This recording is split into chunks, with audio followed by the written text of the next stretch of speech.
Hey, my name's Tony Boutros, and this is the Reborn Podcast. At Reborn, we're all about self-improvement, whether that means wealth, health, or relationships, the big three. Now, on this podcast, you'll find episodes with boxers, athletes, entrepreneurs, real estate investors, and more. Whether you're an aspiring athlete or an aspiring entrepreneur, or just someone looking to improve their life, you've come to the right place. I hope you enjoyed this episode. Thanks so much for listening. This is Tony Boutros with the Reborn Podcast. Today we have the privilege of interviewing Kyle Perry, a Marine Corps veteran who underwent a remarkable transformation, losing over 100 pounds, and now coaches others in mindset, fitness, and nutrition. Kyle, your journey is truly inspiring, and our audience is eager to learn from your experiences. Thanks for being here. Thanks for having me. I'm excited to be here. I'm excited, man. Let's get into it. Kyle, can you take us back to the beginning? What ignited your journey to self-improvement, entrepreneurship, especially considering your background in the Marine Corps? So it's like a two-part question. Obviously, you have to be in personal development to leave for the military. So that's when I first started my journey. And then you have to stay in shape the whole time you're there. So the first journey was to stay out of trouble and go leave for the military. But what I hadn't realized is you're a product of your mindset. And no matter if you change your environment, your mindset comes with you. So like everyone thinks they can run away from their situations. But what happens is you try to go to the military and then you hang out with like-minded people because you feel lonely. So then there's other people that ran away from trouble. So now you're just getting in trouble with the military. Right. I did have a successful 4 years. I got out with an honorable discharge. I outworked a lot of my peers. And then I came out into the corporate world. I kind of quit on fitness. It's a long story, so I'll save you guys. But I got canceled on TikTok. So I'm like, I need to stay on just the corporate world. I'm going to lose my job. I worked my way all the way up to $100,000 a year, plus my retirement from the military. But I was drinking like every single night. And I was sitting there one day and I'm just like, I don't find any purpose in my life anymore. Which most people, when they make that kind of money, are like, wow, I made it. I'm finally here. Yeah. But it sounds cliche, but I can say it. And I feel like people that's never made money can't say this, but I can tell you that since I have made money, that money isn't everything. Right. And I just had no true purpose anymore, man. I was 287 pounds from drinking with my coworkers and drinking after work and then drinking on the weekends to celebrate. And, like corporate world, people love to bring in food constantly. And I would justify it with, oh, I'm super strong. Like we talked about, I used to do powerlifting. Oh, I can bench press, 375 pounds for 8 reps. I'm stronger than everyone in the gym, so it doesn't matter if I'm fat. And no one really calls you fat when you're out working everyone in the gym. Right. They ask you how you got so big and strong because you're wearing hoodies. No one can tell how fat you are. And I looked in the mirror one day and I was just like, this isn't who I ever wanted to be, and this isn't where I want to be going in my life. So I opened my fitness business back up and I started preaching discipline on the internet, even though I was 100 pounds overweight. And I got so much hate. You can go to my old videos and be like, your face is fat, you're fat, you don't know what you're talking about. And I'm like, just keep following the journey. You'll believe it soon enough. Right. Now I'm 178 pounds as of this morning. So I've lost 112 pounds. I don't drink alcohol anymore. And I changed everything about me. But I woke up with a purpose and I wanted to help other people. Because what I don't like about some fitness influencers is they just have good genetics and they tell people these things that don't even make sense. And like, it doesn't matter what the science book says, bro. If you can't apply it, you can't apply it. Right. Sounds like you're a man of your words. I mean, first you broke the mindset.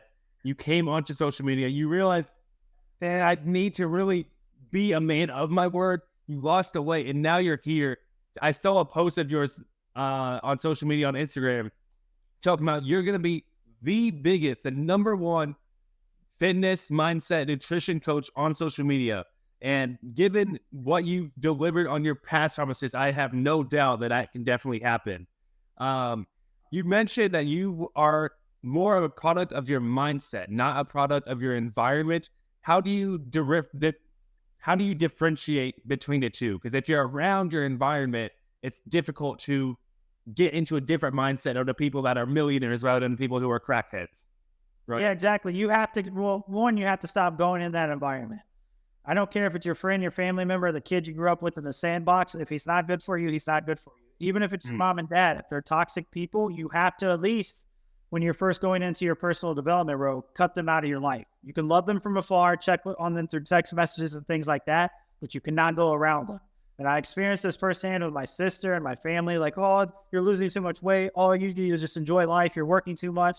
And those people will persuade you away from your dreams faster than you think, because it's so much easier for your mind to captivate negativity than it is to captivate positivity.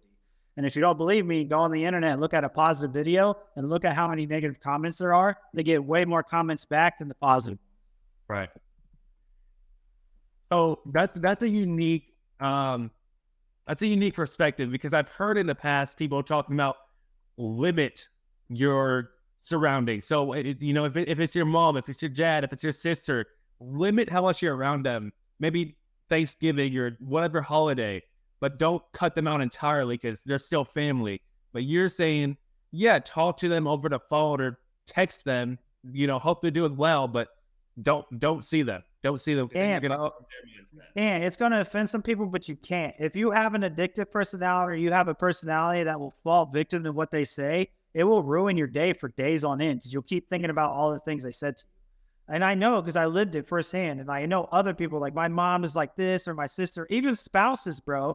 Like, you obviously can't leave your spouse if you have kids, but you need to get them on the same path as you, because it's very hard to come home to a negative spouse not helping you on your diet, eating bad foods in front of you, smoking cigarettes, drinking alcohol when you're first going on your journey. Because when you see, now I can stare at a bottle of alcohol and not have any feelings.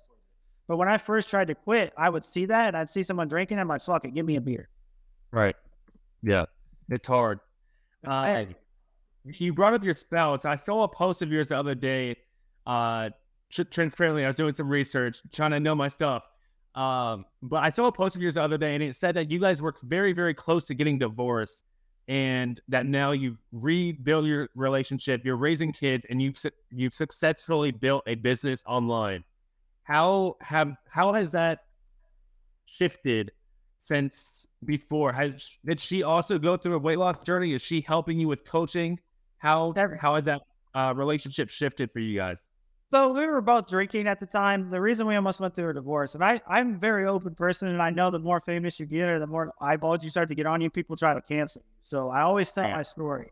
We were a year and a half ago, we were about to get a divorce. I was actually moved out. We were going to get separated. I actually had a whole nother relationship. My wife knew about it. I didn't hide anything. And I was just like, most of this is from the alcohol. Like, if we both just stop drinking, we can fix everything we had.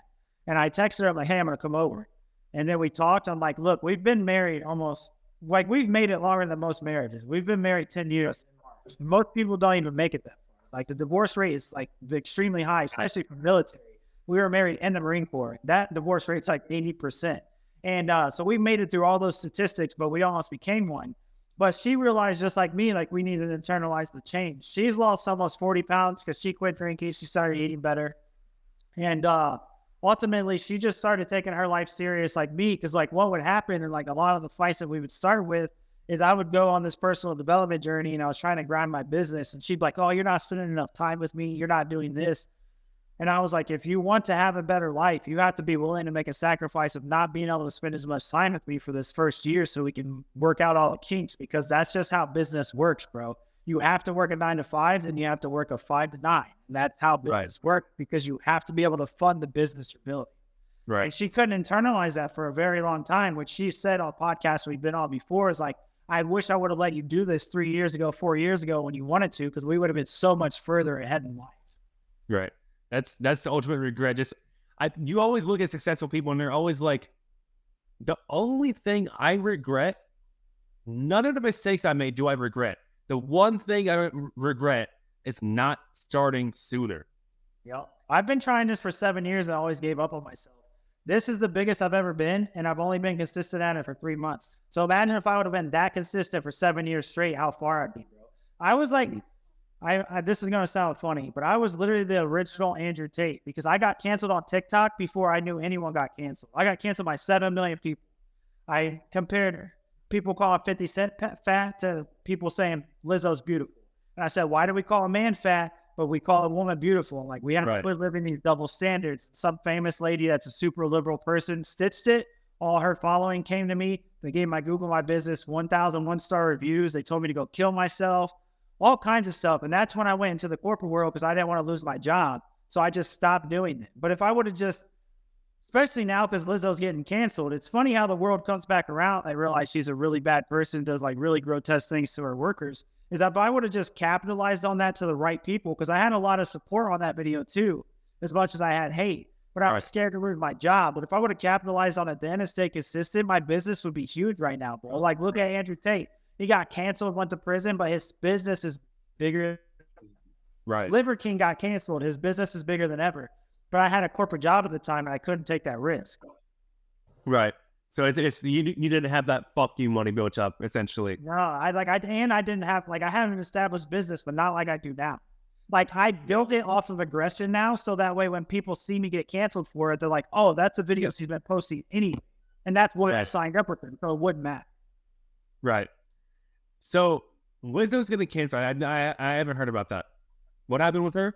I don't know how much we can say on this podcast, but it's like really sexual, gross things with her workers, involved with sex workers and like doing weird stuff. Like, there's like 7 different sexual allegations against her that she, and then there's like racist things she was saying to a lot of her workers. Like, dude, there's a lot of things coming out now about how bad of a person she actually is. So I wish this would have happened back then, because they were like, oh wow, he was right. Right. No, that's crazy. I don't think I've heard about that. That's a good thing. No, I haven't heard about that, because it's mainstream news. You want to stay away from that kind of stuff. But I heard it on the radio. I listen to the radio with my daughter when I put her on the bus every day, and I heard it. I'm like, what a funny world, bro. Like, it came full circle. Right. No, it's so original Andrew Tate. It's funny because your social media, like you said, is very, very aggressive. But then you're on this podcast and you have children. You have a daughter. You have children or a child? Dude, I have 2 girls and a boy. My son's 12. Okay. So you have children. So obviously you're not the aggressive guy. Like, get off your, like, just cussing people out all day. But it's a persona online, and you gotta build that brand and be yourself. Like, I'm internally an aggressive person, but obviously I know when I'm talking to the average human or my kids, like, all that would do is break them. And like, I went through, like, obviously leadership training in the military, and then I went to leadership training and become a corporate. I was in the corporate world. So you have to know how to act like corporate also. Because, like, kind of like, if you think about it, like, I brought up 50 Cent before. He's a gangster not by heart and by nature. And he's, like, obviously done some crazy things in his life. But he can also put a suit on and go and make a corporate movie with everyone. You have to, I think personally, I remember this guy I was in the Marine Corps with, and it was like the best phrase I've ever heard. He's like, you got to have game. He's like, you got to have a ghetto attitude in the military environment. Because that's where I grew up in, like a really ghetto-driven, like, mindset type of thing, like survival of the fittest, eat everyone around you. And if you take that in a positive light and you say, I won't let anyone beat me in the business world, you can be the most successful person ever. Right. Now, obviously, you don't want to hurt anyone, but like, if you just take that aggressiveness and bring it with you and do it in a positive way, you can change a lot of lives. Like, people think I'm aggressive because I hate people, but it's the complete opposite. I'm aggressive because I want to wake you up to realize you don't need life. Exactly. You can be so much more by just taking it serious. Now, I've heard for myself, I've heard this so many different times with both business and content creation. I've heard that you want to create, and especially with your first business, you want to create something that solves a problem that your past self solved. So the reason I create content is because I used to be fat. I used to be obese, depressed, anxious. Like, I don't even recognize my old self. Is that kind of the same mindset you're coming from, why you make the content, or your purpose? If you're trying to be a coach or anything like that, that's the only thing you can do, because you only know how to coach what you've already coached. You only know how to succeed where you've succeeded, right? That's what I don't like about a lot of these other business entrepreneurs. They're like, hey, I can teach you how to do this. They're just regurgitating what they heard other people would do. They've never built a real business, bro. And so, like, I tell my story, like, I was 100 pounds overweight from the military because I started drinking in the military a lot. And then I started drinking as a father, and I felt like I was failing my family. So then you got to have an avatar that you're selling to in business. Right. So mine are men and veterans. And what have men and veterans done a lot of their life? They celebrated with alcohol. They celebrated with food. They got lazy because they had kids. So I tell my story because that was me. I'm talking to my 2-year-old 2 years ago self. Every video I make, I just internalize, if somebody had to say something to me to change my life, what would they say? And my mentor is Wes Watson, and he's the same way. He says very aggressive things to get you to listen to him, so that way you can change his life. He can change your life. But deep down, he's a really good person. Like, if you talk to him or you watch some of his podcasts, there's even podcasts where he's tried on him. because he's a very passionate person about being able to fix people's lives because he was in prison for 10 years. So he knows that you can do anything with a mindset. I think it's great too that having a mentor. I saw that video that you posted the other day about having a mentor. If you don't have a mentor, literally the people around you are your mentor, because then you're just going to become that alcoholic, that druggie, that person who's doing nothing with their life. But by having a mentor, you have someone who's already where you want to be, who's accomplished what you want to accomplish, and now you have the guide, the path to get there. So I think that's just having a mentor is very, very, very valuable.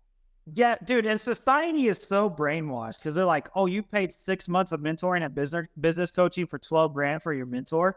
I'm like, Right. you paid 55,000 for a 4-year degree that makes you $22 an hour, bro. My investment Right. is already paying me back. Right. 6 months, I started selling fitness plans. I made a lot of money. The next month, Right. I made more money. The next month, I made more money. Now I've changed so many lives. They're telling other people, and I barely even have to brand myself because their friend comes to me. So that 12 grand investment, even if I only sold one plan, a 3-month plan a month for $750, in real estate, you have to spend $150,000 to get one house and maybe profit $300 a month. I spent 12 grand to make a minimum of $750 a month. And people say, oh, that's a waste of money. Like, Right. they're so brainwashed. And then they're like, well, I don't want a mentor. Like, you have a mentor, bro. You already have it. It's that bum friend that you keep listening to, or your family members, like we just talked about. It's your brother, it's your sister, it's your mom, it's your dad that's telling you all the negative things that you still love them because they're your family members, but you should never take their advice. Never take advice from someone that's not in a life position you are. Like, for instance, let's say your parents are broke at 65 years old and they give you finance advice. Why are they giving you finance advice? That is something I've had to deal with myself too, is just limiting beliefs of those around me. But I was going to say, I have learned from you actually a little bit, and you're not even my mentor, but I have learned from you. Just you're further along in your journey and you're further along in your business than I am. Dude, I was overcomplicating things so much. I was like, I need to set up a website. I need to set up funnel. I go to your profile. You have a type form. That's it, It's bro.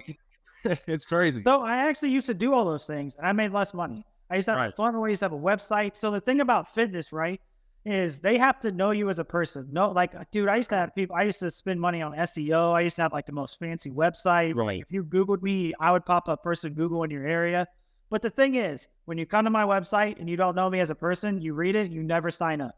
Now I post in my stories every day, or I go on these podcasts, someone sees who I actually am as a person, what I actually speak on, how I actually live it like this.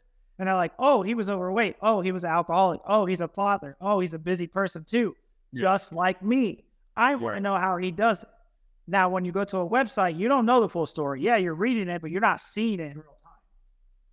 The way you make your content, is that the same way you wish someone would have spoken to you 2 years ago?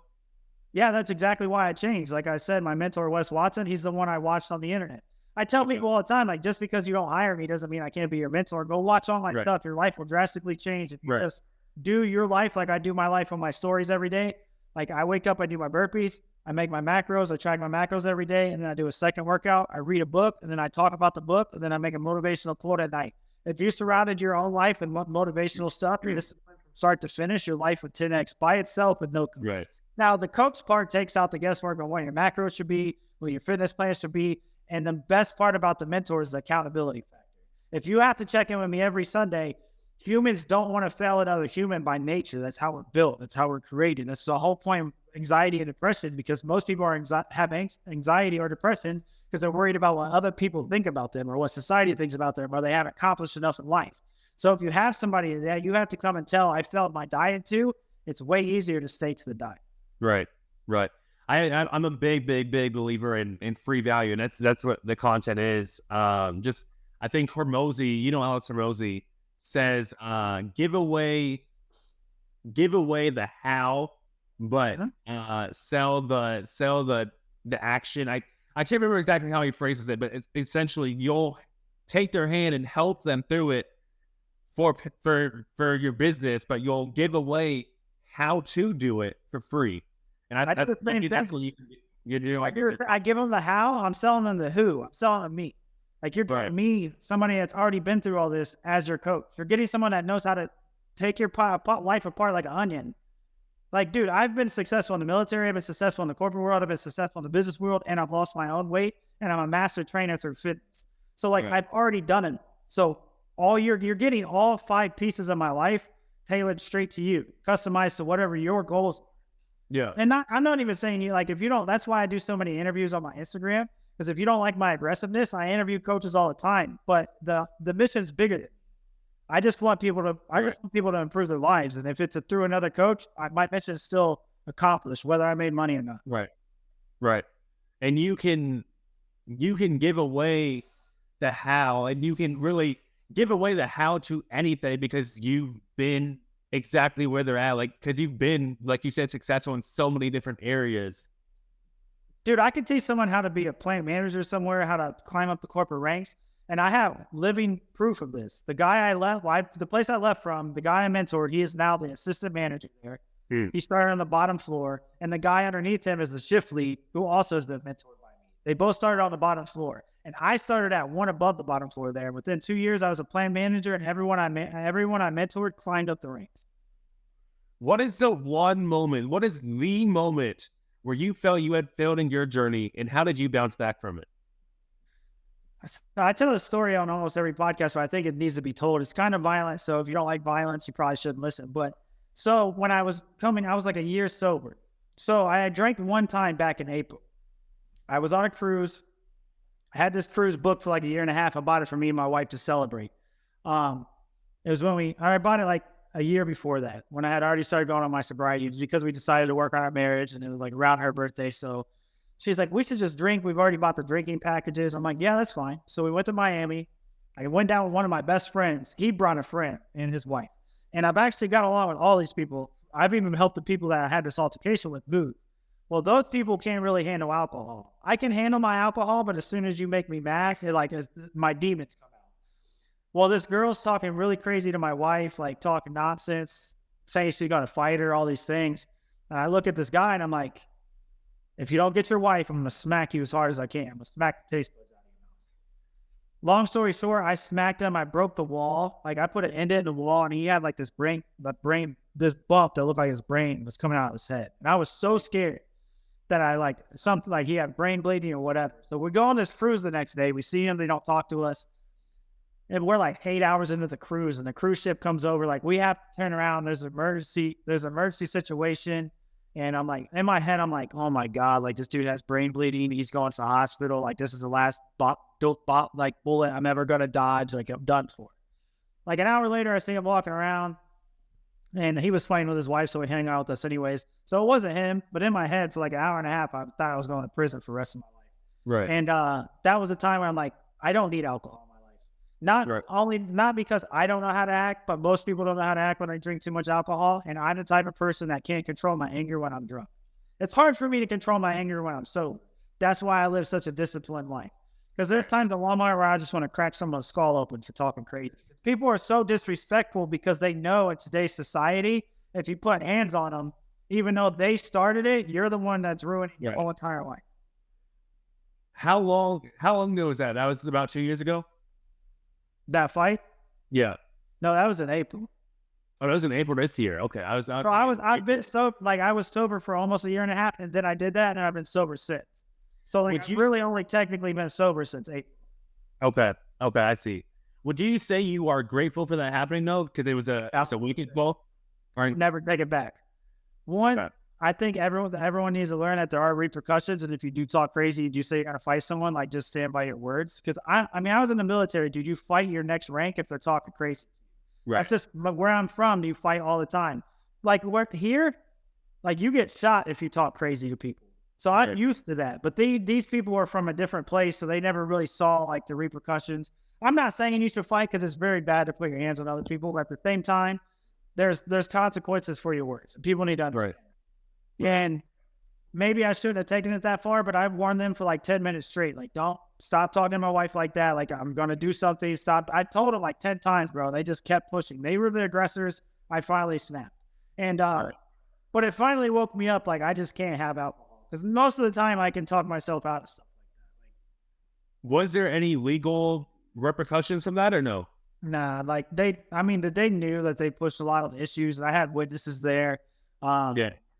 I mean, my friend that I went there with, he was like, dude, I completely understand why you did it. I wouldn't have did the same thing. Everyone there was in agreement with what I did, pretty much. Like, they're like, dog, dude, they were just acting extreme because even on the cruise ship, they got more fights and then the wife punched the husband in the face. And then they threw their ring off the boat. Like, they were definitely the problem there. I just took action that I wish I wouldn't have, but at the same time, like, that's just what happens when you act crazy, dude. Like, but it just taught me, like, life's too fragile. And if I actually would have hurt that person, like, I would have lost my life to prison and my kids would have never had a dad no more, all because of some words that person said, which is stupid at the end of the day. And you said this was your best friend at the time? So no, it was one of my best friend's friends. So he brought friends with him to the cruise, which we were all friends. I've helped those people move before, but like right before they came down, he's like, I kind of regret bringing them because like they've been getting drunk and just causing a lot of issues. I'm like, no, it'll be all right. I like them. And then I definitely choked on my word. Most successful individuals have non-negotiable habits or routines. What habits do you consider vital to your personal and professional life? The biggest habit I tell everyone that they need to do is track your macros, which is calorie breakdowns, proteins, fats, and carbs. Because if you can control what you put in your mouth, you can control a lot of aspects in your life. Because what a lot of people don't want to talk about, like, they're like, oh, you were addicted to alcohol. Why would I ever listen to you? Like, you're addicted to food, bro. Everybody in America, like 90% of America is addicted to food. It's an addiction. If you eat for your emotions, that's an addiction. If you're eating to hide from how you feel that day, that's an addiction. It might not be a drug, but it's an addiction. It's a vice that you're using in your life to like make up for the things that happen in your day-to-day actions. And it might as well be a drug too, especially like the types of food that you can get in America. Like, I mean, you go out, you can get 5,000 calories worth of a burger, fries, milkshake. What should be a drug? It should be considered like it's also hundreds of calories. It's crazy. It should be considered illegal if you let your kids become obese. That's the same as giving your kids drug. Like I'm a relatively fat kid by art because my parents never taught me how to eat. I didn't even know what a macro was until I was like 20 years old. And they're like, oh, they teach it as cool. Who pays attention at school, bro? Let's be honest. Right. When you're a teenager, you don't remember that stuff. Right. No, I definitely, I was obsessed with and addicted to food before. I at my heaviest, I was 260. I'm now around 200. I'm curious, is there a specific diet that you recommend, or is it person to person, or do you recommend just dieting, intermittent fasting? That's what helped me. Being addicted to food would help me with just minimizing the time where I'm eating, but I didn't want to do keto or paleo or vegan or carnivore, whatever, So I love fasting for me. I don't really tell everyone else to do it. It just depends on what they want in their life. Fasting, one, I'm a very spiritual person now. I got baptized back in April. Like when you don't want to eat, you just pray to God, like I need the strength to make it past this next meal. I mean, it'll enlighten you a lot. Right. But like, I don't recommend a specific diet to anyone because I have people that come to me like, well, my aunt lost 40 pounds doing keto. I'm like, did she gain it back? And they're like, yeah. I'm like, well, it didn't work. Let's find something that's sustainable for you. Like, do you like higher carbs or higher protein? Do you like this kind of food or this kind of food? And then I'll kind of see what they like. I'm like, do you like to eat in the morning or do you like to eat at night? And if they like, oh, I can't eat in the morning at all, I'll automatically have them fast because they're already fasting in. Right. Now, if they're like, oh, starving when I first wake up, then I won't have them fast because then like they're probably going to. Right. I do think eating at night can cause some problems, especially like sleeping. But it can be a good approach to go based off of what they're looking for. Just obviously you don't want to be like, oh, you like to eat pizza, you like to eat fried food, like, oh yeah, let's give you all of that. And because I mean you can lose weight literally eating McDonald's. Like I remember seeing a study that was done and all they ate was McDonald's and they've lost like 50+ pounds.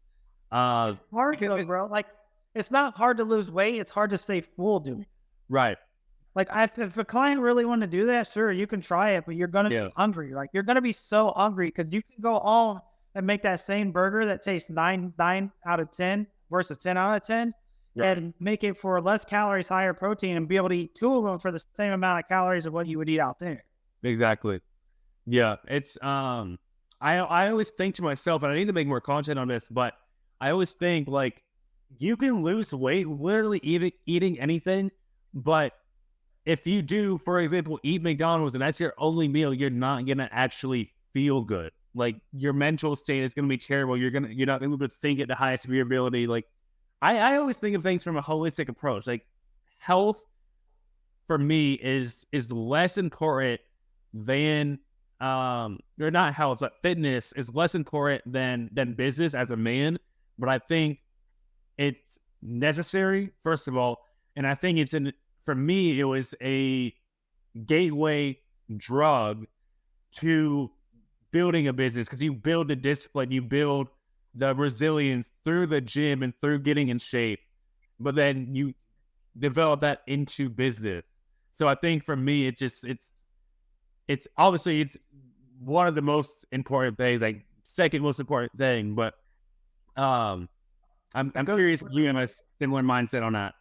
1,000%. That goes with the phrase, how you do anything is how you do everything. Hmm. If you have a disciplined, structured life, you have a disciplined, structured business. Because I actually saw in other businesses that didn't do that well because I didn't live a structured life. Like I owned a business while within the corporate world, and it was a tattoo shop, and all we did was get drunk together all the time. And like like we would use the excuse like, oh, we got to network in the bars because that's where people get tattoos from. Right. Like, dude, social media is so big, you don't have to network in person anywhere. That was just an excuse we were using to drink. And at that, Right. but yeah, I agree with you. Like, how you do anything is how you do everything. If you have a structured diet, you have a more successful business, you have a more successful relationship, just because your life is disciplined. And then you won't let those undisciplined people in your life, like we talked about before. Right. That's so powerful too. Anything. Say it again. How you do anything? What things that you get. Right. I had a friend who was telling me that 3 months ago or so, and for me, dude, I sucked at organization. Like I've gone back to like being, in elementary school where you have the desk that you open up and you have all your shit in there. Dude, I was so unorganized. It was crazy. My whole I realized like my whole life, my schedule, my bedroom, like everything is unorganized. And it's again, how you do one thing is how you do everything. I really had to bury that into me because I was like, no, that's not right. But it is definitely right. And you're first an example of that. I have a perfect example of this in real time, actually. My mentor, we go on the group calls every Sunday. And this guy, he wasn't having as much success as we were online. And he's like, I want you to look around your fucking room. Am I allowed to cuss on here? I probably should. I think I just did. So you two might not like it, but he's like, you need to look around your room right now. Look at everyone else's background. His room had like empty water bottles, like empty stuff. There was like clothes everywhere. And he was like, that's how you live your life. And that's how you run your business, because how you do anything is how you do everything. And he's like, look at the backgrounds of the other people. Right. Like I bought a background to look more professional. This dude had water bottles half empty in the group calls about how to be more successful. Like you can't even go throw your water bottles away before the call, bro. Right. You live your life like that in every aspect. Like you can argue it all you want, but your business isn't successful right now, so something's wrong.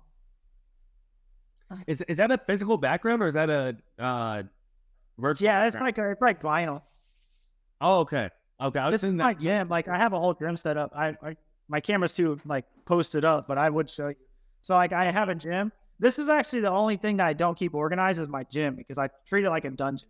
I just like stuff like that. Like I like it like a little dirty, a little hot. I don't have AC in here. I don't have heat. Oh. Like it's either cold or hot. Just like a raw steel. And just come in here and work out for an hour and a half with loud music. The only thing I don't keep structured in my life is the organization at my gym. Right. I think that leads us into a good segue into the next question. Success can be a multifaceted concept. How do you measure success both in terms of your personal growth and your thriving coaching business? So I think that's limited to whatever you want your success to be. Like there's people that work at McDonald's and they're happy with their life. I think happiness is your success rating. And I'm extremely happy with my life. So like, even I tell people all the time, if I went dead broke trying to improve people's lives, I would still be content. Like, obviously I'd go get another job. So, cause I have to feed my kids. I'm a father. I decided to have kids. That's what you need to do as a man. Right. But, I will do this until the day I die because this is what makes me happy. Like, I do podcasts constantly. I do live interviews. I do content. Everything I do, my life. Well, one time I got up at 2:45 in the morning and I went to bed at midnight because all I did was podcasts, interviews, and content.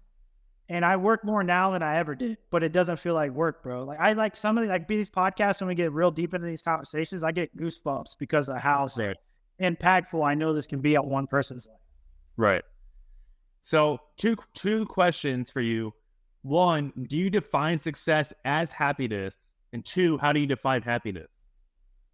So I define most success through happiness. Obviously, success is also like the things you want to have. Like, let's say your goal is to have, I know a lot of people like Scat Pack or like Chargers. Like, if you can accomplish that and you hit your goals, and that's success. So I think you have to put a measurable goal on it, and you have to put things that you want to make sure you're actually aiming for that. Because without goal, you'll never reach the next level, right? It's more goals. Yeah, so you have to have a financial goal. Then that's when you like reach your success. Then you have to have like item goals, house goals, relationship goals, or a girlfriend goal, like the girl you want. If you don't have her yet, manifest it. That's one thing I talk about right here. Like, I always have a manifestation journal everywhere I go, bro. Like, I write down my life before it ever happened. And this piece of paper said moving to Miami was the best decision I ever made. I haven't even moved there yet. I moved there in April. Like, success has to be measured, because if you can't measure it, you don't know how far off you are from your goals. And happiness is just whatever you want, bro. Like, I remember one point in time, all I wanted was a gym in my backyard, and I have it. Now I want more. Right. Dude, being able to walk back here and see this that I created all from the internet is like the most surreal feeling. It's still like unbelievable. Yeah. No, and that's, again, you're a man of your word, accomplishing what you set out and what you say you're going to accomplish. I'm curious, you said you're moving to Miami in April. You said the cruise was in April. I'm wondering if you set that goal for yourself in April. You're like, I need at least 1 year where no fuck-ups happen, where I am like living what I am saying, before I reward myself by moving to Miami. Hey, this is Tony Boutros. Sorry for the interruption. I hope you guys are enjoying this episode. If you are, please do me a favor. I'd appreciate it so much.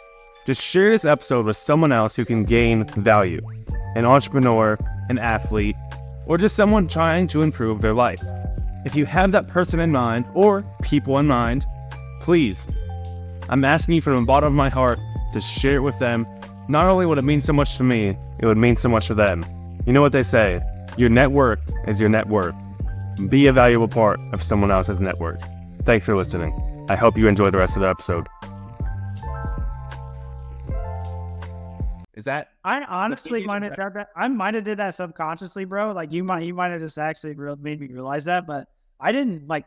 I don't know why I picked April. It just sounded like good enough to have like enough money established, and like, I don't know why I picked April. I just picked it. I'm like, I wanted to set a goal. I wanted to start telling people like, I'm moving to Miami in April. I'm moving to Miami in April. Every time I say it on a podcast, now I have to, right? So like, I've already told everyone I'm moving, so I have to move. I can't get scared and want to stay in Ohio. I can't use excuses to stay here. I'm leaving. Like, I've already said to like 100,000 people, like, I'm moving to Miami, so I'm moving to Miami.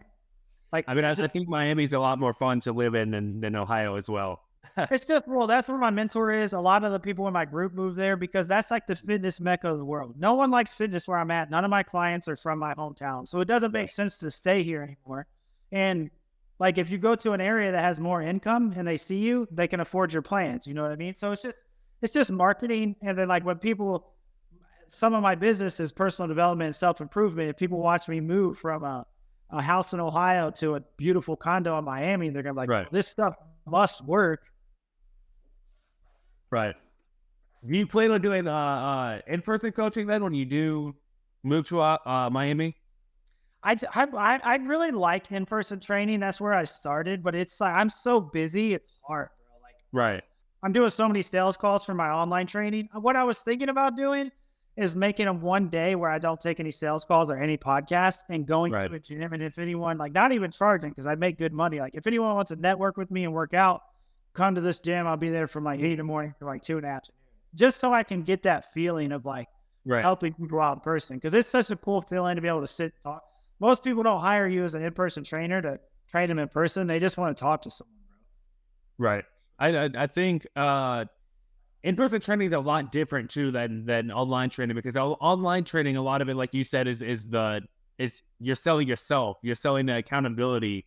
Whereas the in-person training, it's not from a business standpoint very scalable, because you're trading your time for money, and B, you're more hands-on. Like you're teaching them how to do the pull down and the curls and all the different exercises. So for me, I wouldn't really necessarily do in-person coaching, but I have seen a lot of influencers be successful with like meetups. So I think that could be a really big thing as well. Yeah, that's what I want to do.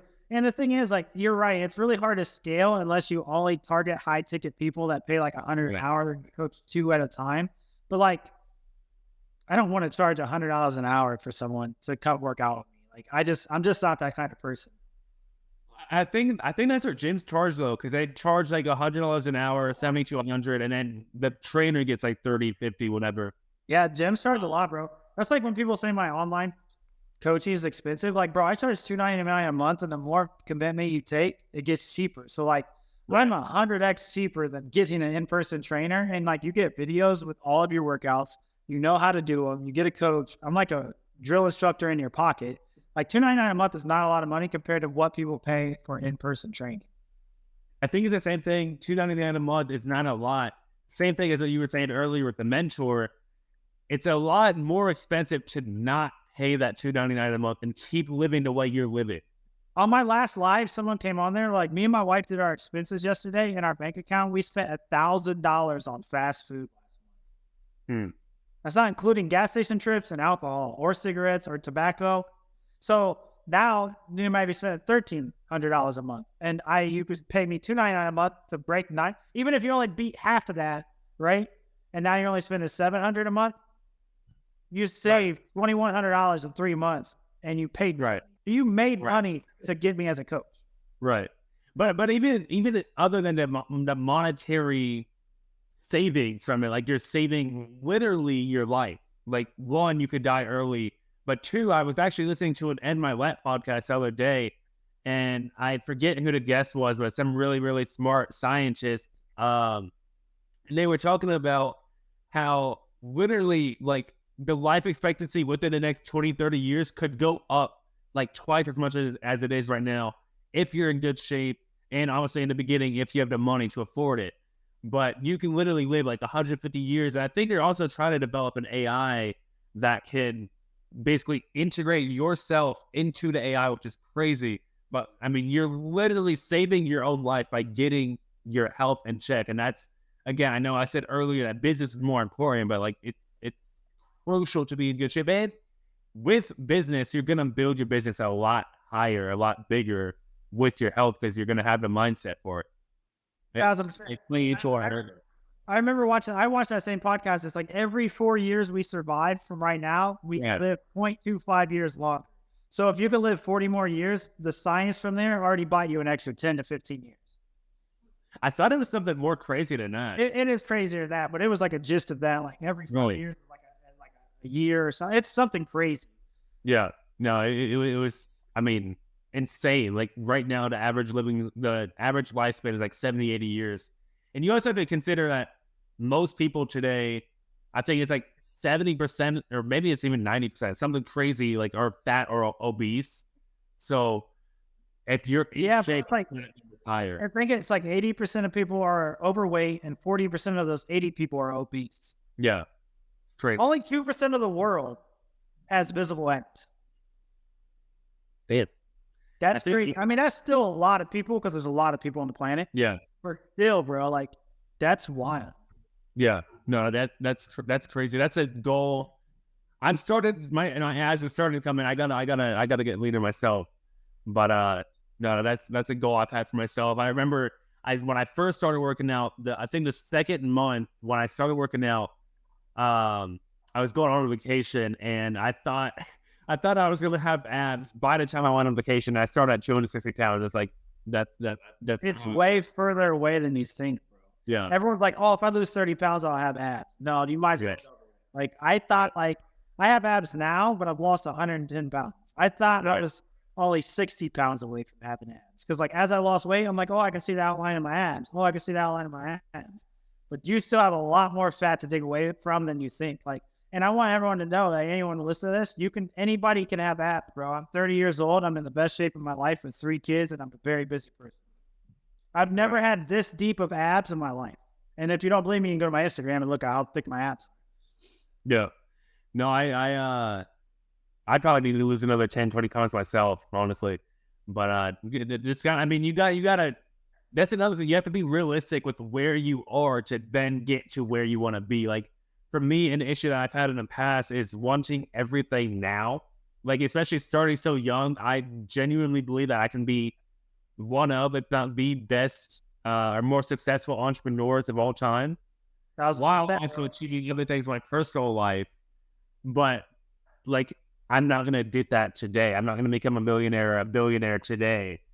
Like, it's one step at a time. That's, bro, even if it takes until you're 30, like imagine like everybody you're doing a podcast with, like as my channel blows up and people Google my name and then they see you did an interview with me and they're like, well, what's this? And then you do another interview with someone that blows up and then you do another interview with someone that blows up.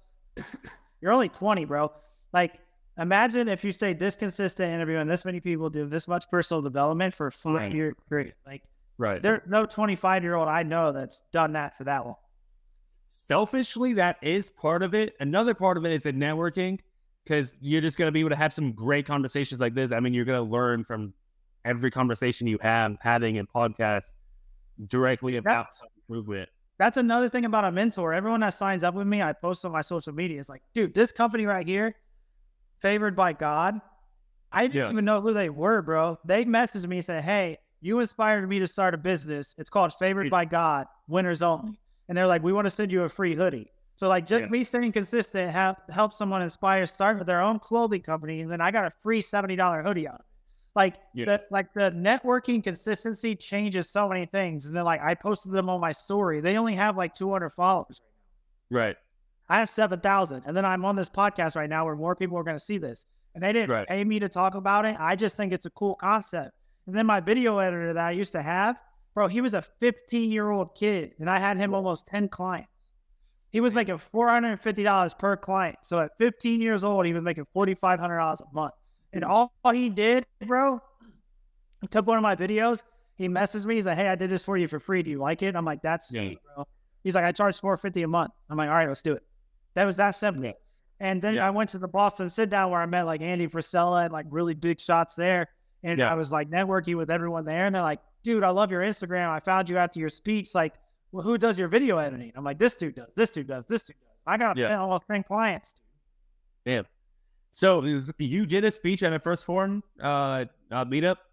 So it was a Boston sit down. They have people come like stand up and tell their stories, like to the speaker and ask some questions, but they tell you to introduce yourself at first. I just stood up and like, hey guys, my name's Kyle Perry. I'm with Perry's Powerhouse Fitness. Is better company. I've lost over 100 pounds since finding sobriety. My mission and motto is making men and veterans strong against through destroying their vices. Then I asked a question and like so many people came up to me after that. I didn't even intend it to do that, but so many people came up to me like, dude, I love your mission. What's your Instagram? Let me help you. How do we network? Like people are so scared to tell their story, bro, but there's people that are intrigued by what you have to say. Right. No, I think I always think to myself, actually, I was on a walk earlier just trying to be more mindful. And I think networking, no matter what business you're in, is pretty much the most important thing. Like other than discipline and like work ethic and grind, like networking is the most important thing. The people you know will get you in doors that you otherwise could not open. Dude, on my Instagram live, I have interviewed Stan Efferding. He created the vertical diet. He's the strongest bodybuilder of all time. He was my idol growing up. I've been shouted out on CT Fletcher's Instagram. Like, I interviewed Cole Da Silva, which is 1.7 million followers on TikTok, all from networking, bro. And then what it is, you're like, hey, Cole, I interviewed Stan Efferding not so long ago. He's damn, he's famous. I'm famous, but he's more famous. I'll come on, and then the next person does it, and the next person does it, and then you do the same thing. Like as soon as you get like a really big guest on, like, oh, I interviewed him. Come on, and then everyone will because like social media followers, I don't care what anyone wants to say. Like it's not about the following. Your followers are your currency, bro. Mm-hmm. I saw something the other day, and I actually honestly agree because of the influence. But I think 1 million followers on Instagram or 1 million followers on social media may very well be more valuable than $1 million. 1,000%. Because what if you sold a $2 item? Exactly. That's why Now you make $2 million. Exactly. I mean, 100% won't buy, but Right. you get at $2, and especially, I mean, if it's a good product, $2. But over time, if people would buy, then your followers would keep climbing, and those people would keep sharing. Exactly. Like, and if it's a good, like, word of mouth. And money isn't much, dude, if you don't know what to do with it. Like, I could give someone $1 million right now, they'll be broke in a year. I was thinking about what I would do with $1 million the other day, and I'm like, well, you know what? I was thinking about like $1 billion. And I'm like, I have no idea what I do with $1 billion. So the first thing I would do is invest in a mentor. Like, I would get one of these guys. I'd get a mentor, and I would dump like $1 million into just my social media. Right. Exactly.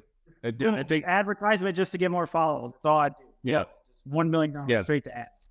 Yeah. No, it's actually do ads right now, but if you had $1 million to blow, you might as well.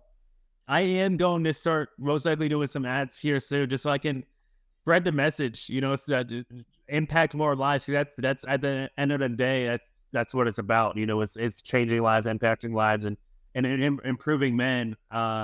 Same as you have enough to have a little bit of a different niche, but yeah, that's the end of the road goal is just impacting as many people as possible. And obviously, like, there's long-term intent behind that too. But and then hit up my mentor, bro. I mean, like, not even to sign him up, get him on the podcast. He comes on smaller podcasts all the time, even though he's famous, because like he just wants to get his word out there more and more and more. Like, it might be hard for you to get through his inbox, but if you just keep sending a DM, eventually he might see it, bro. He has 500,000 followers. You add him as a collaborator, all of a sudden your reel got 100,000 views, and now you got 1,000 followers more. Yeah. What did you say his name was again? Wes Watson. Wes Watson.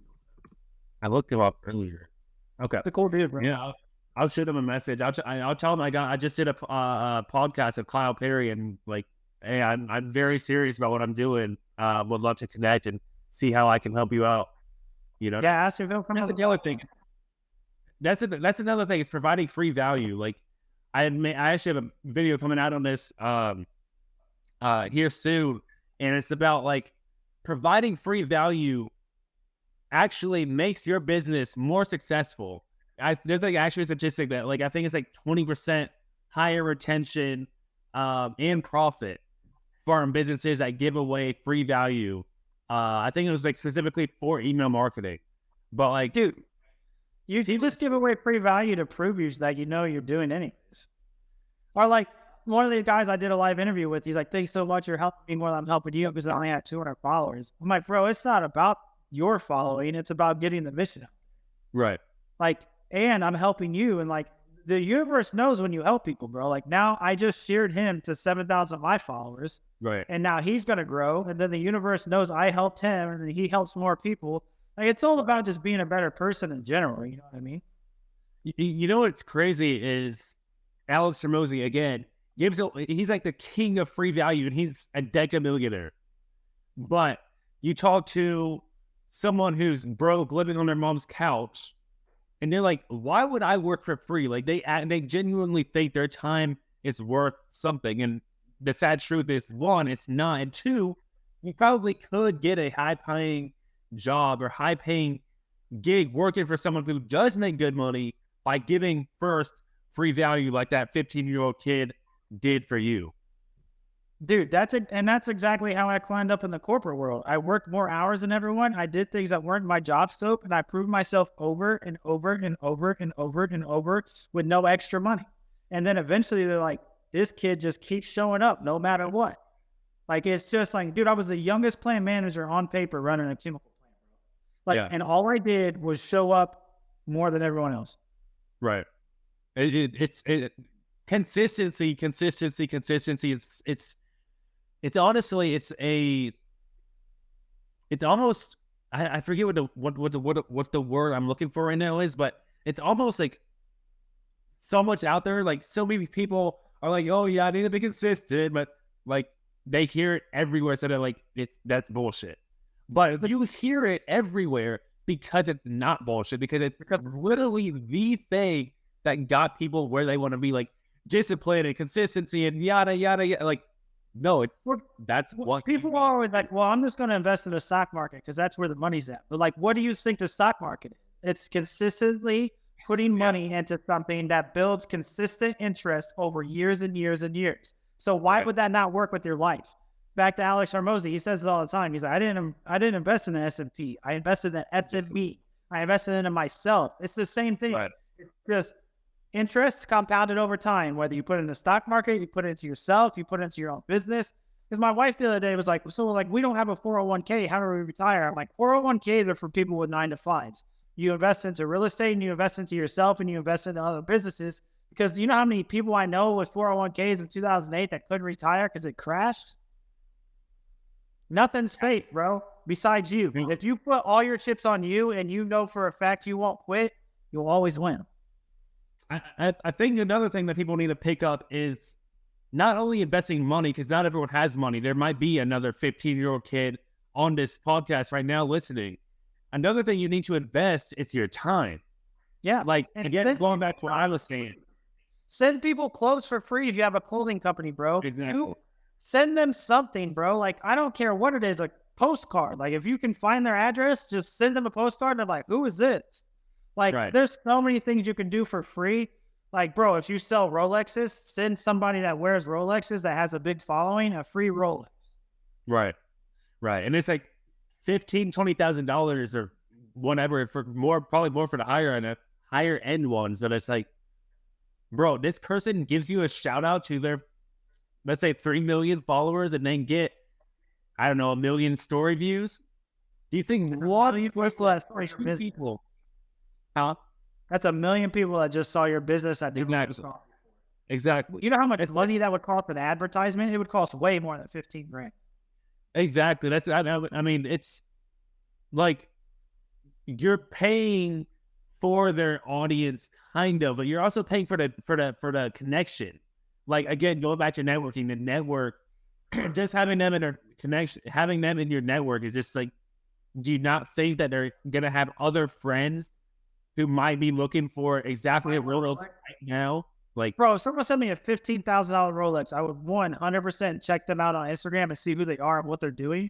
And 2, I would post it because that's a cool thing to do for someone. I'm not saying it has to be that expensive, but like just like this, like I made a reel and added this dude as a collaborator, put him in my story. He didn't ask me to do any of that. He was just like, hey, I want to send you a free hoodie because you motivated me. Right. And you don't even sell ads, right? So your ads are priceless. Yeah. I mean, like some influencers sell ads just kind of to get an income. But no, I don't charge anything. I just put you on my page just because I'm right. Like I did all those people I share in my story every day that have smaller followers than me. I mean, I just share them to share them because I like helping other people build. Like I just think being a good person genuinely, like I know I cuss and scream at people, but genuinely, like I always told people like I want to be like I consider myself like the Jake Paul of the mindset business because like everyone thought he was a bad person, but genuinely he just wanted to help boxing. And like that's the same thing I'm trying to do in mindset and fitness. Like they think I'm a bad person because I'm aggressive, but I'm genuinely just trying to help. Right. Yeah. It's. I mean, especially with your niche, veterans. I mean, that's what they're used to anyway. I mean, you go to I've never been in the military myself, so I can't speak on it too much. But you know, the cliche is just being yelled at by your commander or whatever. You know? Yeah. So it's and that goes back to you always have a mentor because your higher rank and your next rank up is your mentor. You're forced to go to monthly counseling. Like mentors are everywhere. Your job, you have a mentor. Your supervisor is your mentor.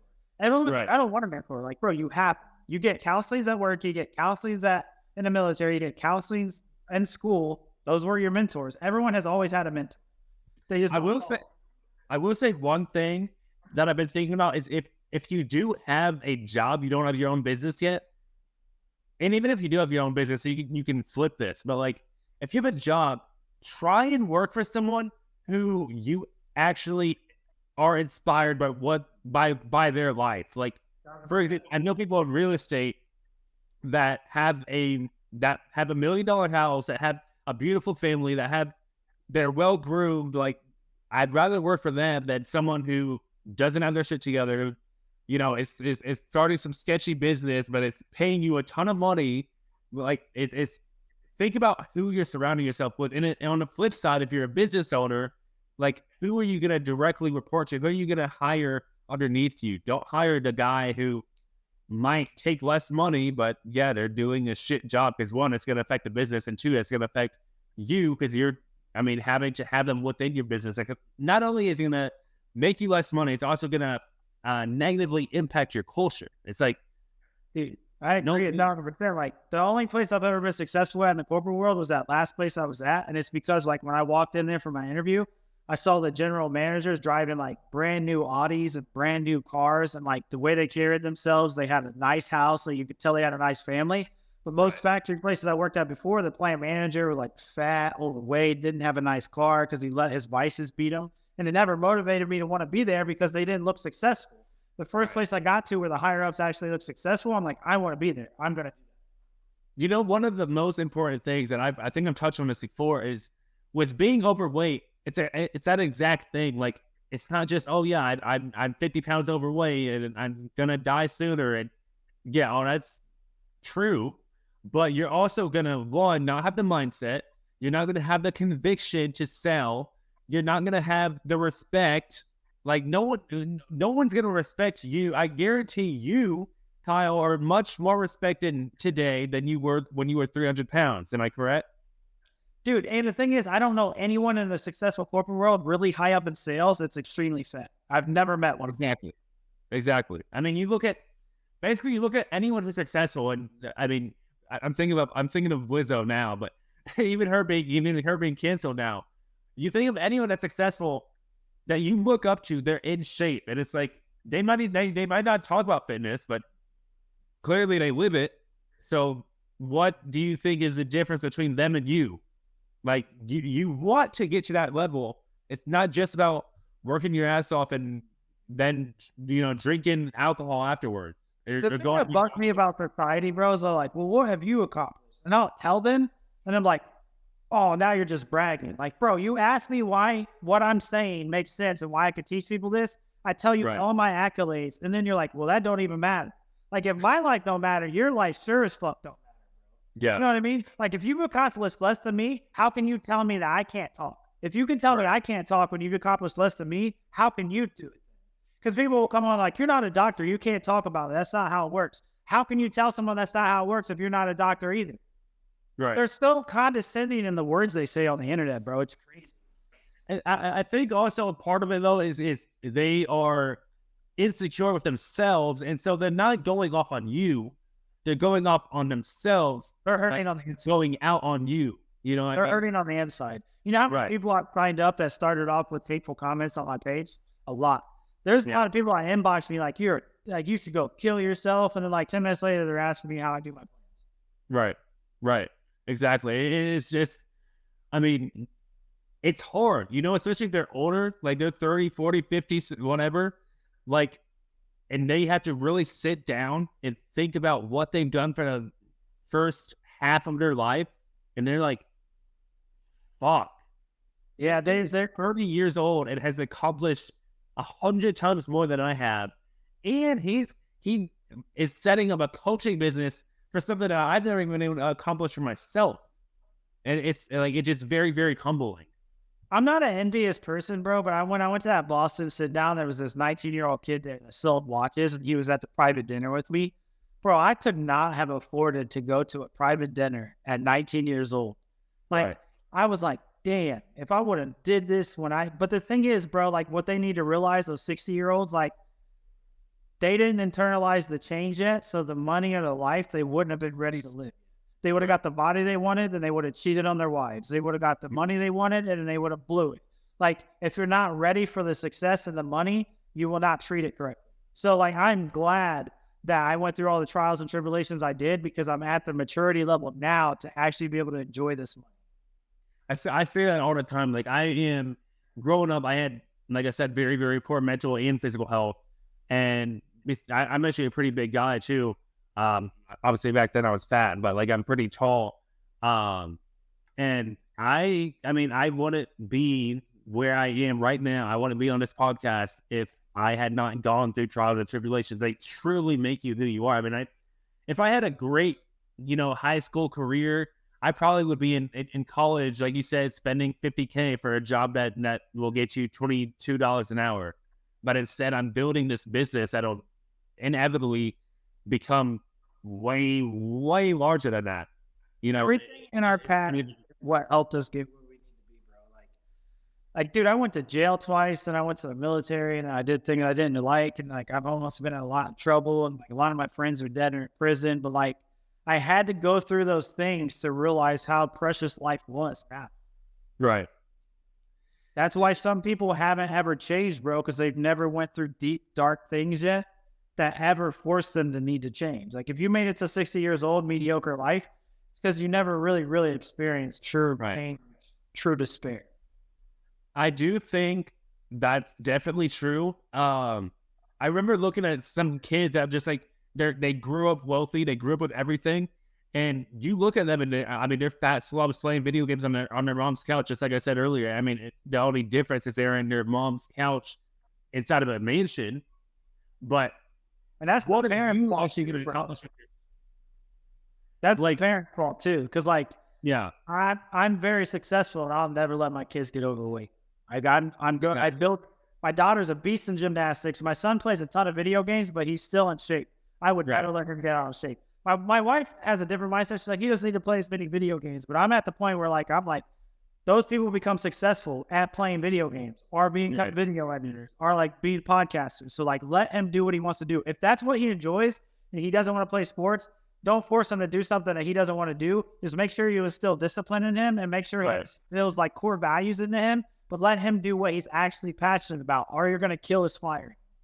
I think if you do have those core values and you are following your passion, like you're bound to succeed. I mean, you're not, because that is a common issue I think that a lot of parents face is wanting their kids to play less video games or get less screen time or whatever. I think of Gary Vee talking about like that's where the economics are going. Like where it's going, bro. Tons of That's money. just old school mindsets, like not understanding. Just like they don't understand we do podcasts. Right. Like why are you on this call for hours talking to some guy you've never talked to before? Like what? But dude, when they used to tell us never talk to strangers on the internet. Exactly. Now that's how you become successful. Dude, the concept of Uber is really wild if you think about it. Because they're like, never get in a stranger's car. And now we have them come pick us up at midnight. We need a ride. And you pay for it. You pay. I mean, you pay for it. You call them to like, hey, stranger, come pick me up. Come pick me up. This was my exact location. It's crazy. But it's really also about like how I said earlier. You're not only money isn't the only thing that's valuable. Time is it's the other thing that's valuable, and you can even argue that it's more valuable than time because that money because you're not going to get it back, and that's what people want. Time is way more valuable. Like for instance, if you compare me to you, you started 10 more years before me. At my age, you'll be like if you like got as successful as like as fast as I am, but you started at 20. Imagine how much more money you would have than me at when I was. Right. Like money, obviously, like we said, isn't all a success, but compounding over time, all the other things like your personal development, your body, your mind, your relationship, networking will be 10 years ahead of where I'm at, which is crazy to think. I think one issue I've had with that, honestly, because everyone tells me that, is one, realizing I'm not going to get everything today, and two, just like realizing where I'm actually at versus everyone telling me, you're starting so young. You're gonna kill it if you stay consistent. Like, yeah, but it's just that time delay. You just have to accept the time delay. It's faster, bro. Faster. Like, you gotta put it. It's the same as the gym. You gotta put in the reps consistent. Right. Balancing a successful career, family life, and personal well-being can be challenging. What strategies do you employ to manage stress and maintain your mental health? So, I do a lot of breathing tactics. I actually used to have a panic disorder. I had to go to therapy for a long time. And I learned a lot of these things through therapy. It's like, a lot of our flight or fight systems are broken in today's society because we don't run away from animals or we don't do the hunting or a lot of like when you feel very anxious, it was like our system back in the day, like there's a cheetah in the woods, you need to run. But now that sensor will go off because we don't use it and it's broken. So if you feel anxious or like you are having a lot of anxiety, you need to drop down, do some push-ups, move your body like you're supposed to, get your blood flowing. And I promise you a lot of that feeling will go away. I still get anxious, bro. Like my life is crazy. I do a lot of podcasts. I'm not sleeping a lot, do a lot of things. I have family. So I would sit here and I'd be lying if I said I don't have anxiety, because I do get very anxious days where I have a lot of compounding things. But when it starts to feel overwhelming, I just drop down or I take a break. I go out and work out for 10 minutes, get my mind cleared, go on a walk, and then I refocus. Right. I think mixing that physical and mental health is crucial. Like you said, push-ups and breathing tactics. Like I think breathing is probably the best one. If you didn't have time to work out, deep breathe in, hold it for 4 seconds, breathe out for 3 seconds, do that like 3 or 4 times. You will instantly feel calm. What are the top? You hold at the top or no? Yeah, like I breathe in like through my nose, hold it. Okay. I exhale out. Expel Okay. out. Yeah. Yeah, I've done that. I've also seen Huberman talking about breathe in through your nose and then breathe in like a small one again, because you're not going to get it all. Yeah. Those And extra air packs fill up. Yeah, that helps a lot. And it just feels good. Like you just feel like better. right. For me, I don't know if I'm doing it wrong, but when I've done it before, I feel like I have all my breath in my I don't know, I've breathed all my breath in, so I kind of feel like I have to let it go, because then it's gonna, like, I'm gonna suffocate or whatever. You know, I feel It's a weird feeling though. well, I do also have asthma, so that could be part of it. But no, but you said you used to go to therapy. You don't go to therapy anymore, correct? No, I mean I kind of just do my own thing now. I stay very disciplined, so that helps it out a lot. So back then, I was overweight, I was drinking, so that was a lot of it. And then being in the corporate world is very stressful. I had a very stressful life in that. And then just compounded stuff. Everything's compounded. If it's anxiety, money, Right. it all goes down. It all turns into a snowball effect. So if you have anxiety, it gets worse. It's like, get it. You know What is if you don't take care. You kind of know a little bit. What's your opinion on therapy? Because I used to go to intensive therapy. I ended up in inpatient one time for a week, and I was in outpatient various times for mental health and anger and all kinds of shit. But I think for me, what truly helped is, one, like you said, being more disciplined and actually doing it yourself by being in shape. I mean, like, because you're talking about it, but you're not really doing it.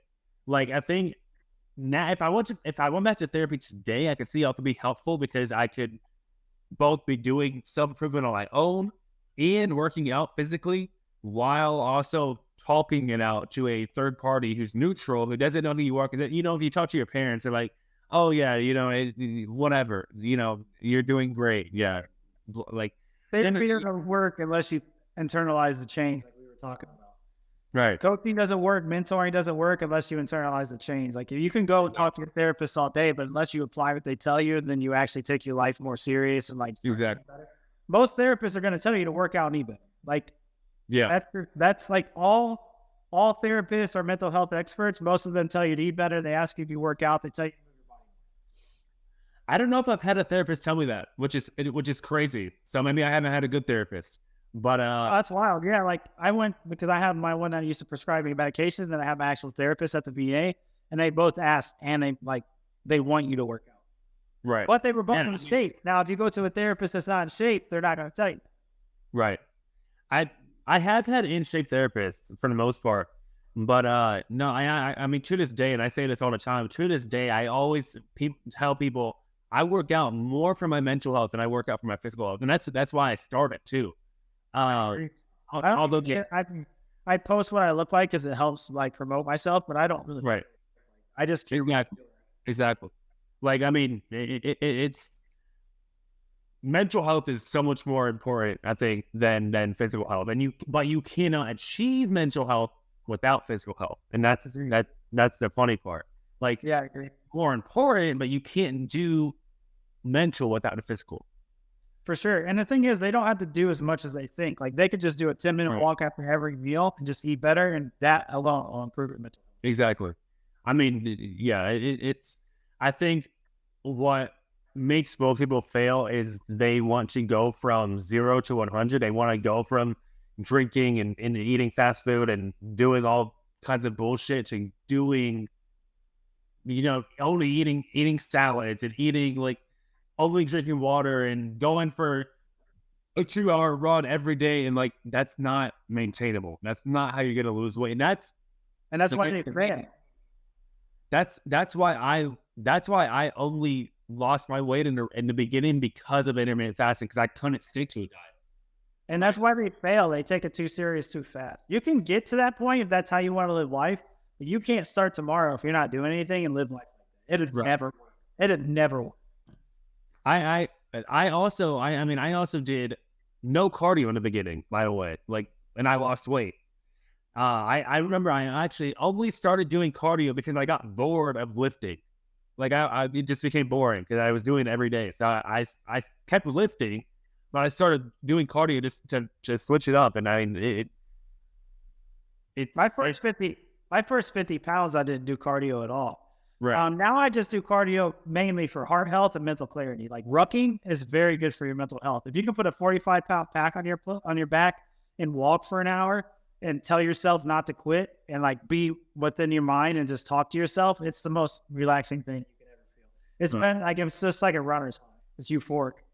Do you have hills around you? Because I know you said you're in Ohio, which is not. They're not huge. They're not huge, but like when I walk my block, and like the two side roads, they're like maybe like 45-degree hills. Okay, I see. Yeah, it's. I need to try that myself. Honestly, I need to. I've been meaning to start running more, not rucking, but rucking I definitely could see as valuable too. I've seen a machine at the gym where they load weights on the side and you walk up like as if you're walking up a hill. It's that Really cool. looks tough. I haven't tried it, but it looks tough. And I think another thing is if you are not wanting to do something, that's what you need to do. And honestly, I do it. Just another tack on the discipline meter. exactly. Like the other day, yesterday, I got into cold plunge. I was like, dude, I'm not doing the cold plunge today. I still ended up going in, one, for discipline, but two, because if you can't go into cold plunge, imagine what else you cannot do.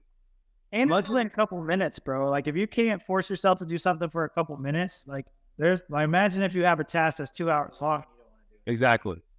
Like if you can't get in the cold plunge to me is a symbol. It's a symbol of resilience and discipline and like showing that you can push through, not just for the cold plunge, but that you can push through with other things in life. Like, I mean, for example, I used to have really poor social anxiety. I remember that it was weird. The first day I got into the gym, which is also something I was putting off, I became very sociable. Like I am today, like very outgoing. I talk to everyone, which I probably annoy some people too, talking to so many people, but like who cares? At the end of the day, if someone, and I actually made a post on this earlier today, if someone sees your content and is like, I hate this guy, are they going to come to your house and pull up with a gun? Or are they just going to scroll? It's right. They're just going to scroll. If they pull up to your house with a gun, all you got to do is pull a gun out too. Exactly. But I think we're going a little bit over time. I know you said you had a meeting to get to. I know we're going. It's 4:35. Oh yeah, I got to go in like 5 minutes. Yeah. Do you have like any final questions you want to go over really quick? Let me see if there's anything in here. Let me ask you. Do you have anything else that you'd like to either answer, touch on, or ask me? So pretty much, I just end every podcast with like, if somebody stays this long and they want to make a change, I just tell them like, you just have to start, bro. Like there is no perfect time to start. There is no perfect time to start a business. There's no perfect time to lose weight. There's no perfect time to get sober. There's no perfect time to start a podcast. Like if you wait for the perfect time, you will go the rest of your life and miss every opportunity. Like I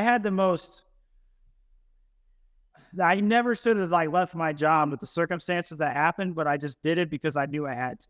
Like I spent a bunch of money on like a bunch of different things that this just so aligned to when I wanted to leave my job, but I still left my job and I just put my back against the wall and I did it. Most people would have been like, I just spent too much money the last 3 months. I'm not doing this.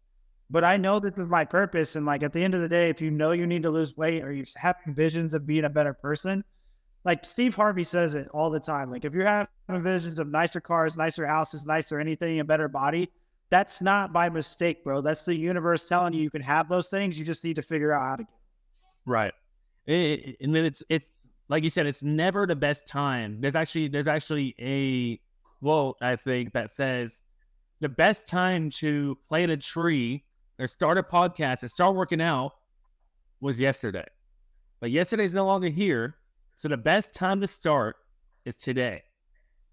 Yeah. Now, if you're feeling motivated, like go meal prep right now, have it already ready for tomorrow. Because when you wake up tomorrow without motivation, you already have your success. And also, when you wake up tomorrow, chances are you're not going to want to because you're going to be groggy or tired. And hopefully you can get to the point where you're not groggy in the morning. But one last question.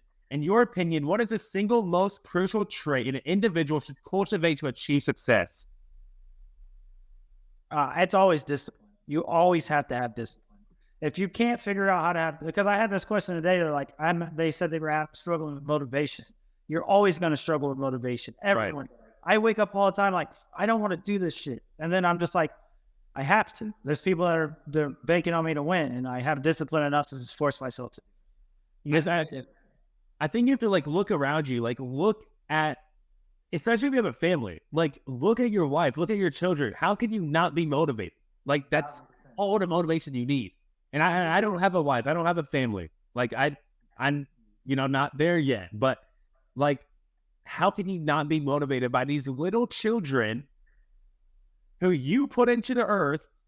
You're not motivated to make a good life for them. Yeah, I agree, bro. It's crazy. But Kyle, I appreciate your time here, man. How can people find you? So they just go to my Instagram. Everything's through my Instagram. I don't have any sales funnels, no sales flows. There's nothing. You'll talk to me directly, and it's just Perry's_powerhouse_fitness, which is on the screen. And you just add me and send me a DM. Just make sure you follow me so that way it doesn't go into my request box. There's so many in there I miss sometimes. So that's pretty much it, man. And if you guys want some aggressive content in your life to wake you up, come to me. If you get offended really easily, I probably wouldn't come to my page. So, story on this real quick before we wrap up. I remember when I first got into this business, I messaged Kyle, and I have right now still about 170 followers on Instagram.